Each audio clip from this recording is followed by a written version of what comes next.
श्रीमद् भगवत गीता यथारूप अध्याय 13 प्रकृति पुरुष तथा चेतना nature the enjoyer and consciousness. श्लोक 25। अब देखो, भगवान अर्जुन को बता रहे हैं कि परमात्मा को ये जीव अपने भीतर किन किन तरीकों से देख सकता है। ध्यानेनात्मनि पश्यन्ति केचिदात्मात्मना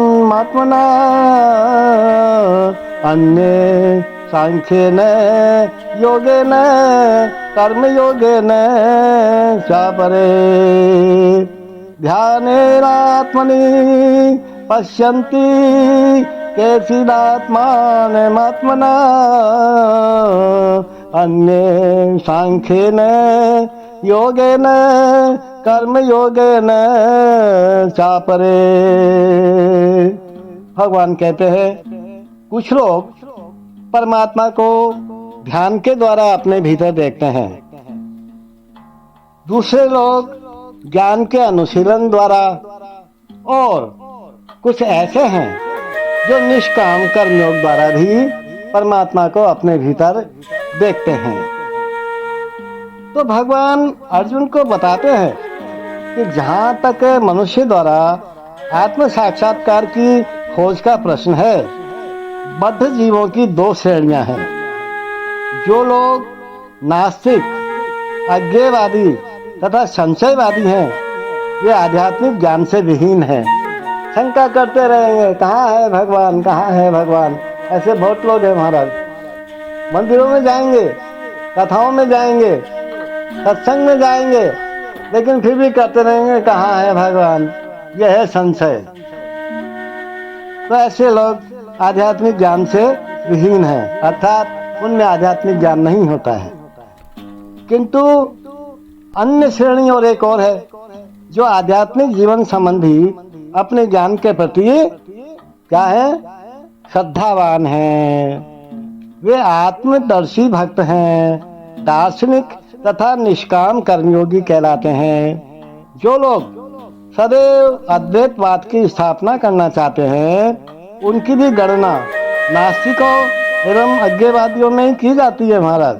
दूसरे शब्दों में केवल भगवत भक्त ही आध्यात्मिक ज्ञान को प्राप्त होते हैं, क्योंकि वे समझते हैं कि इस प्रकृति के भी परे वैकुंठ लोक तथा भगवान हैं, जिसका विस्तार परमात्मा के रूप में प्रत्येक व्यक्ति में हुआ है, और जो सर्वव्यापी है वो भगवान को ऐसे देखते हैं श्रद्धा पूर्वक।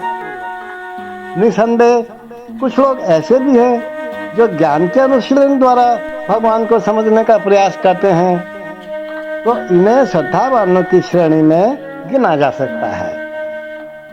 सांख्य दार्शनिक इस भौतिक जगत का विश्लेषण 24 तत्वों के रूप में करते हैं, और वे आत्मा को 25वां तत्व मानते हैं। जब वे आत्मा की प्रकृति को भौतिक तत्वों से परे समझने में समर्थ होते हैं, तो वे ये भी समझ लेते हैं कि आत्मा के भी ऊपर भगवान है, और वह 26वां तत्व है। इस प्रकार वे भी क्रमशः कृष्ण भावना मत की भक्ति के स्तर तक पहुंच जाते हैं। जो लोग निष्काम भाव से कर्म करते हैं, देखो तीसरे नंबर का, ज्ञान के द्वारा, और अब ये कर्म के द्वारा, और पहले आस्तिकता के द्वारा, श्रद्धा के द्वारा। तो जो लोग निष्काम भाव से कर्म करते हैं, मतलब फल की इच्छा नहीं करते हैं, काम तो करना ही पड़ेगा हर एक जीव को, लेकिन कर्म की इच्छा न, फल की इच्छा न करे, तो उनकी भी मनोवृत्ति सही होती है। उन्हें कृष्ण भावना मृत की भक्ति के पद तक चढ़ने का असर दिया जाता है। यहाँ पर यह कहा गया है कि कुछ लोग ऐसे होते हैं जिनकी चेतना शुद्ध होती है, और वे ध्यान द्वारा परमात्मा को खोजने का प्रयत्न करते हैं, और जब वे परमात्मा को अपने अंदर खोज लेते हैं, तो वे दिव्य पद को प्राप्त होते हैं। इस प्रकार अन्य लोग हैं जो ज्ञान के अनुशीलन द्वारा परमात्मा को जानने का प्रयास करते हैं।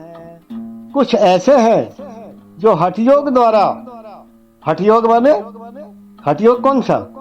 अपने बालकों जैसे क्रियाकलापों द्वारा भगवान को प्रसन्न करने का प्रयास कर लेते हैं। जैसे जैसे कर्माबाई ने किया, खिचड़ी आप खाओगे जब मैं खाऊंगी, नहीं तो मैं भी नहीं खाऊंगी। ऐसा हठ योग भी भगवान को बहुत पसंद है।